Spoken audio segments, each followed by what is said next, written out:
कक्षा 8 का विद्यार्थी हूँ। मेरे विद्यालय का नाम पूर्व माध्यमिक विद्यालय होशियार बलरामपुर है। आज हम जान लेंगे जलियांवाला कांड के बारे में।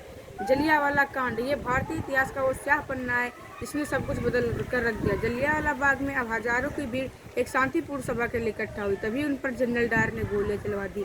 निहत्थे बच्चों और बुजुर्गों को शिकार बना देने वाली घटना अंदर से पूरे देश को हिला दिया। साल 1919 का था। भारत पर अंग्रेजों का राज था, इसलिए कोई सुनवाई नहीं हुई।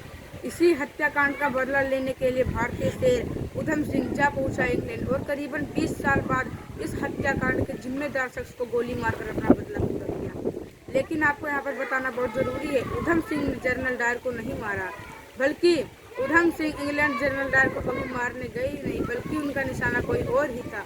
क्या है जलियांवाला कांड और उधम सिंह की कहानी, आज हम आपको बताएंगे और सुनते रहिए भारत माँ के वीर सपूत की जीवन गाथा। पहले जान लेते हैं आखिर उस दिन जलियांवाला बाग में हुआ क्या था। 13 अप्रैल 1919 बैसाखी का दिन था। बैसाखी मनाने के लिए और कुछ स्वतंत्रता सेनानी को गिरफ्तारी का विरोध करने के लिए एक सभा बनाई गई, लेकिन उस वक्त ब्रिटिश सरकार के ऑर्डर के तहत सभी सभाओं पर बैन लगा दिया गया। इस वजह से उस जगह पर सेना पहुंच गई। सेना का नेतृत्व कर रहे जनरल डायर ने बाग में घुसते ही सबसे पहले बाग से निकलने वाले रास्ते पर अपने सिपाही तैनात कर दिए और जमा भीड़ पर गोली चलाने का ऑर्डर दे दिया। भागने के रास्ते सभी बंद थे, लोग जाते भी तो कहाँ जाते। कुछ लोगों ने बाग में उपस्थित कुएं में छलांग लगा दी, लेकिन ब्रिटिश हुकूमत बर्बरता पर उतर आई थी। उन लोगों ने कुएं में बड़ी लाशों को फेंक दिया ताकि उन लोगों की मौत हो जाए। इस घटना में 1500 से ज्यादा लोग मारे गए और 1200 से ज्यादा लोग घायल हुए थे। बचने वालों में से एक अनाथ लड़का भी था, वही लड़का जो ब्रिटिश हुकूमत की चलती चलाने वाला था, वही लड़का जो अंग्रेजों के घर में घुसकर मारने वाला था, वही लड़का जिसका नाम भारत के लोगों ने भुला दिया। उन लड़के का नाम है वीर उधम सिंह। उधम सिंह ने सफर में आंखों से देखा था और तभी निश्चय कर लिया था कि हत्याकांड का बदला लेगा। और आपको यहाँ पर बता दें, उधम सिंह ने जनरल डायर को नहीं मारा, बल्कि जनरल डायर की 1927 में ही इंग्लैंड में किसी बीमारी के चलते मौत हो गई थी। लेकिन जिस डायर को वीर उधम सिंह ने मारा वो जनरल डायर नहीं, बल्कि पंजाब के लेफ्टिनेंट गवर्नर के पोस्ट पर तैनात मिचाइल ओ डायर था। मिचाइल ओ डायर के कहने पर ही जनरल डायर ने एक खूनी खेल शुरू किया था। और एक डायर और था जिसका नाम रेजिनाल्ड डायर था, वो इंग्लैंड में ही पैदा हुआ था और उस वक्त उस हत्याकांड में वही मौजूद था और वो सैन्य टुकड़ी को लीड कर रहा था। इन तीनों डायरों के नाम और स्पेलिंग में थोड़ा फर्क है। उधम सिंह के माता पिता पहले ही दुनिया से जा चुके थे और वे उस हत्याकांड को जब अंजाम दिया गया तो वे अपने भाइयों के साथ पानी पहुंचाने का काम कर रहे थे।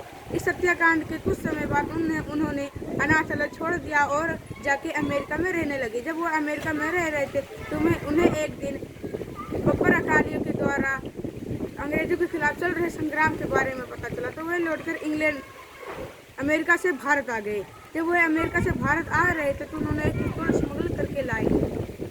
पकड़े जाने पर उन्हें कुछ वक्त जेल में भी रहना पड़ा, लेकिन उनका मकसद साफ था, बदला। उन्होंने 1940 आते आते रिटायर हो चुके थे और लौटकर इंग्लैंड जा चुके थे। इसी हत्याकांड का बदला लेने के लिए उधम सिंह भी इंग्लैंड जाने लगे। रास्ता इतना आसान तो था नहीं और डायर के पास भी पहुंचना कोई आसान काम तो था नहीं, इसलिए वे इंग्लैंड में जाके कुछ वक्त उन्हें कई सालों तक उन्हें इंतजार करना पड़ा और उन्हें एक दिन ईयर ईस्ट इंडिया एसोसिएशन के द्वारा पता चला कि डायर स्पीच देने के लिए सरोक होने वाले हैं। तो वो अगले ही दिन एक अच्छे अंग्रेज की तरह तैयार होकर मिनिस्टर हॉल पहुंच गए और वो मिनिस्टर हॉल जाने से पहले अपने बुक में एक पिस्तौल छुपा के रखी थी। अच्छी बात तो ये वे अपनी पिस्तौल अंदर ले जाने में भी कामयाब रहे।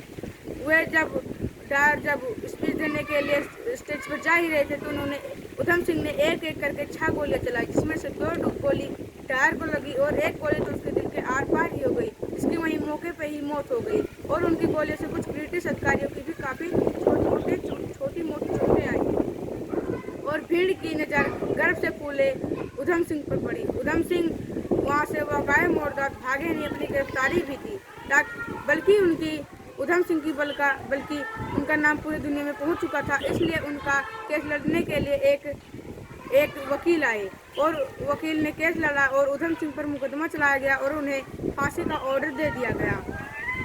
और नेहरू जी और गांधी जी इस हत्याकांड को ठुकराते हुए कहा कि उधम सिंह ने ये बेवकूफ़ी का काम किया है, ऐसा उन्हें नहीं करना चाहिए था। लेकिन जब उधम सिंह को फांसी देने के लिए ले जाया जा रहा था तो नेहरू जी ने भी उन्हें शहीद आजम कहा था। उधम सिंह को 31 जुलाई सन 1940 ईस्वी में उनको फांसी पर चढ़ा दिया गया। धन्यवाद।